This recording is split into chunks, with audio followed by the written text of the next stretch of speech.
music that really resonates with you is some kind of magic. You feel present, you feel alive, that's what it does. Raw Space will be the world's first live 360 augmented reality album stream. With vinyl, you could kind of consume the record as a story. All the artwork was almost like this beautiful backdrop. When you actually went to put the record on, there was also a ceremony around that. My curiosity was how you made that vinyl a vinyl for the 21st century.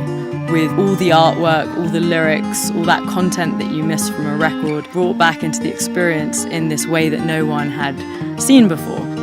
So when Raw Space launches, a viewer or listener will log in to this room. This was the original wedge bass anechoic chamber at Bell Labs, and it was the quietest room in the world for 30, 40 years. A viewer will be able to look around in 360 and be in the anechoic chamber. We'll have a turntable that will physically be playing the record. It will appear as if the artwork is flying off the vinyl and surrounding the listener.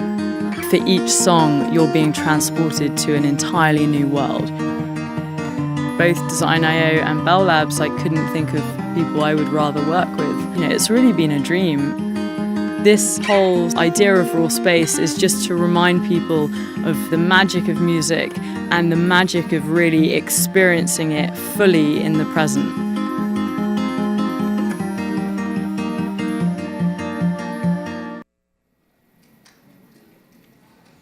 Cool. Hey, Beatie, thanks a lot for being here. Wonderful to be here. Wonderful. How did this project come about? Well, it's definitely a continuation of something I've been thinking about since my first album, which, I think I mentioned it in the video. But for me, I started writing songs when I was very young. And around that time, I discovered my parents' record collection. And I just thought these records were the most magical things I'd ever seen. They were almost like musical books that you could open up and read, and you had the artwork sort of in the back of your mind even before you listened to the music. And there was a real sense of ceremony to it as well. So really, since that age, which was 8, I think, I've been, imagining not just what my album would sound like, but what it would look like, what it would feel like for the listener. And so, really, Raw Space is the third record that has kind of looked at this digital, tangible intersection. It's definitely the most out there of, whether it's like the musical jacket or the 3D vinyl or this deck of cards that I've done in the past. This is definitely the most out there. And to all of you, have a look at beatiewolfe.com. For another 24 hours, you'll be able to actually see the live stream. I think you'll be taking it down then. And it is this absolutely amazing chamber. And you have your iPhone. You put it on your headphones. You crank it up to 11. You remember Spinal Tap. And then you can actually walk around that room. And you hear you sing. You hear your band. And there's this artwork flying out of the turntable. It's an absolutely amazing experience. So beatiewolfe.com, go for it. Really, really do that. I was completely jet lagged 3 days ago in a hotel room in Boston, 3 o'clock in the morning. I said, all right, let's see the new album finally on the live stream. And it was just this surreal experience. It really is amazing. So how did this, after you decided on the project, was the music first, or was the room and the concept first? Yeah, so I really think that, I'd had this idea in the back of my mind of this anti-stream. Or, no, I shouldn't say anti-stream, it's negative. The sort of antithesis of our streaming experience. What's an anti-stream? Well, actually, it's really just an enhanced form of streaming. So if you think about, how we currently listen to music, it's quite compressed sonically and creatively. So I started thinking, how could you bring, the artwork, the lyrics, the liner notes, that full sound of an album back into play, but in a way that no one had seen before? And so I just happened to be on site at Bell Labs working on another project. and one of the engineers said, "Hey, do you want to come and see, what was the quietest room on earth for many, many years?"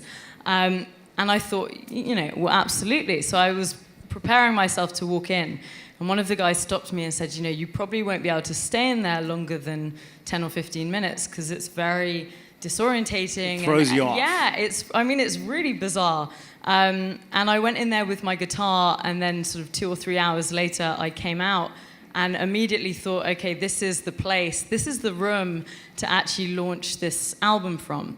And then after that idea had kind of formed, it was more a case of curating the right music to tell this story rather than writing everything from scratch.